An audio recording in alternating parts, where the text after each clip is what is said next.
Hola, ¿cómo están? Mi nombre es Paula Naomi Salazar Fuentes, soy estudiante de la Universidad San Carlos de Guatemala. Hoy les hablaré sobre el tema de la edad contemporánea de la clase de Ciencias Sociales. Pero antes vamos a hacer una actividad. Vamos a estirarnos para que podamos prestar atención a esta clase, ya que esta clase es como con mucho contenido. Entonces necesito que me presten atención. Ustedes en casita pueden estirarse mucho más. Yo por cuestión de tiempo no me estiro mucho más. Bueno, como les decía, la edad contemporánea es el nombre con el que se designa el periodo histórico, comprendido entre la Declaración de la Independencia de Estados Unidos y la Revolución Francesa. En la actualidad se considera que el inicio de la Revolución Francesa tiene una totalidad de años de 231 años hasta la actualidad. En este periodo la humanidad experimentó la transición demográfica, concluida las sociedades más avanzadas, el llamado Primer Mundo, y a un curso para la mayor parte de los países subdesarrollados y los países recientemente actualizados, que ha llevado su crecimiento más allá de los límites que le imponían históricamente la naturaleza, consiguiendo la generalización del consumo de todo tipo de productos y servicios y de recursos naturales que han elevado a una gran parte de los seres humanos. Su nivel de vida es de una forma antes insospechada, pero que se han agudizado las desigualdades, las sociedades y los especiales que dejan planteados para el futuro próximo grandes incertidumbres medioambientales, ya que nuestro mundo actualmente cuenta con muchos problemas biodegradables, con muchos problemas medioambientales y con una muy grande degradación del suelo. Entonces nuestros futuros hijos, los hijos de nuestros hijos, etcétera, corren mucho riesgo de que ellos no tengan una buena calidad de vida, tal vez no como la estamos teniendo nosotros, pero mucho peor. Los acontecimientos de esta época se han visto marcados por transformaciones aceleradas en la economía y la sociedad. La tecnología y ha merecido el nombre de la revolución industrial. ¿Pero qué es la revolución industrial? Es el nombre que recibe de un conjunto de cambios tecnológicos iniciados mediados del siglo XVIII en el Reino Unido, así como su impacto en la sociedad. La declinación del feudalismo y la monarquía, el desarrollo del capitalismo, la democracia, el socialismo y la mecanización agrícola. Al tiempo que se destruía la sociedad preindustrial, se construía la sociedad de clases presidida por una burguesía.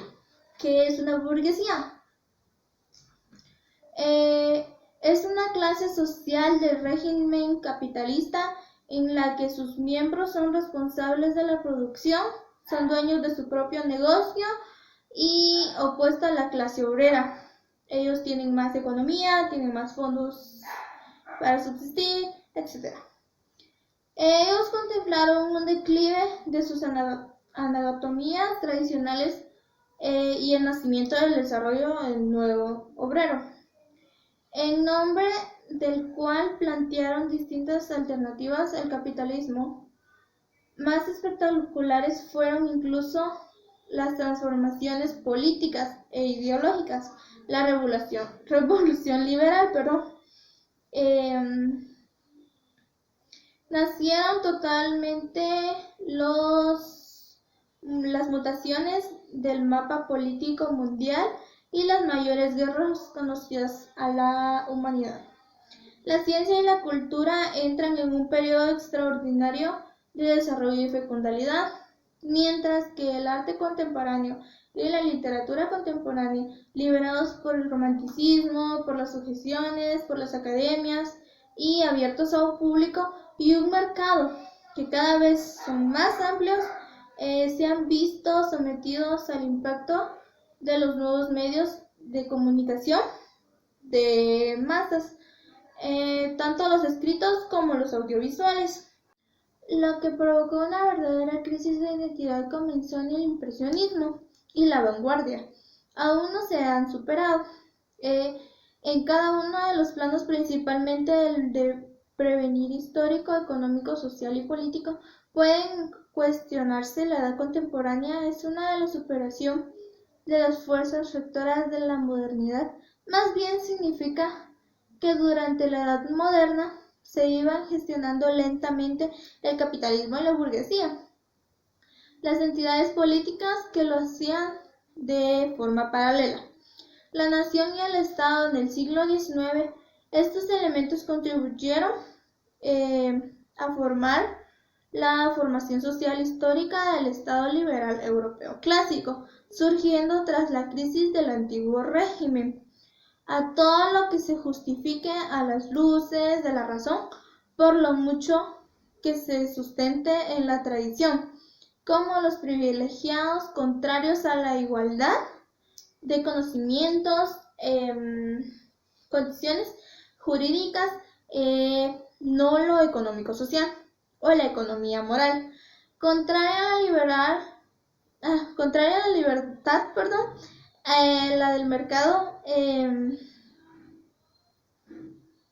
las riquezas de las naciones en 1776, pero a pesar de lo espectacular de las revoluciones y de lo inspirador de sus ideales de libertad, igualdad y fraternidad, con la que significa la adición al término propiedad, un observador perspicaz como pudo entenderles como la necesidad de algo que cambie para que todo siga igual. El nuevo régimen fue regido por una clase dirigente no homogénea, sino de composición muy variada, que junto con la vieja aristocracia incluyó por primera vez a la pujante burguesía, que como les decía, la burguesía fue un periodo en la edad contemporánea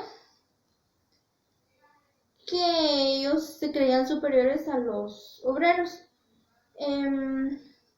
Esta, tras su acceso al poder, pasó de la revolución a ser conservadora, consciente de la precariedad de su situación en la que suspide y de una pirámide cuya base era gran masa de propietarios, compartiéndola por fronteras de unos estados nacionales de dimensiones capitales, con mercados nacionales que a su vez controlaban un espacio exterior disponible a su expansión colonial.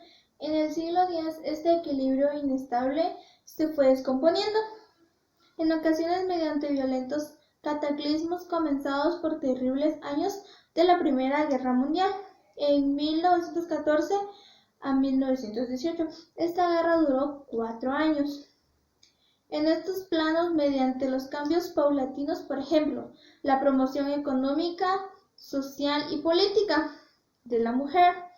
Por otra parte, en los países más desarrollados, el surgimiento de la poderosa clase media, en buena parte gracias al desarrollo del estado del bienestar o el estado social, se entiende como cohesión práctica al desafío de las expresiones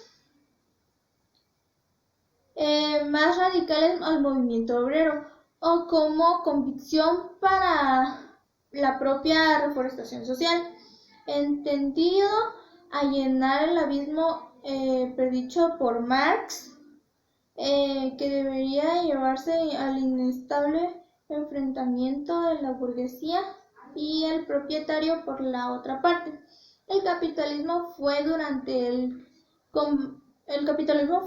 combatido, aunque con éxito bastante limitado, por sus enemigos de la clase afrontados entre sí. El anarquismo y el socialismo, dividido a su vez entre el comunismo y las sociedades democráticas. En este cambio de la ciencia económica, los presupuestos del liberalismo clásico fueron superados. La economía neoclásica, el keynesianismo, incentivos al consumo e inversiones públicas para frente a la incapacidad del mercado libre para responder a la crisis de 1929 o teoría de juegos estratégicos de cooperación frente al individuo de la mano invisible. La democracia liberal fue sometida durante el periodo de entreguerras al doble desafío de totalismo de la stalinismo. Por sobre todo, el expansionismo de Alemania nazi llevó a la Segunda Guerra Mundial. En cuanto a los estados nacionales, tras la primera de los pueblos denominaron que se dio la revolución en 1948, en el periodo presidió la fornicación alemana e italiana en 1848 a 1871. Pasaron a ser actor predominante de la relación internacional de un proceso que se generalizó con la caída de los grandes imperios multinacionales. El español desde 1808 hasta 1976, portugués desde 1821 a 1975, ruso, alemán, austrohúngaro, turco en 1918.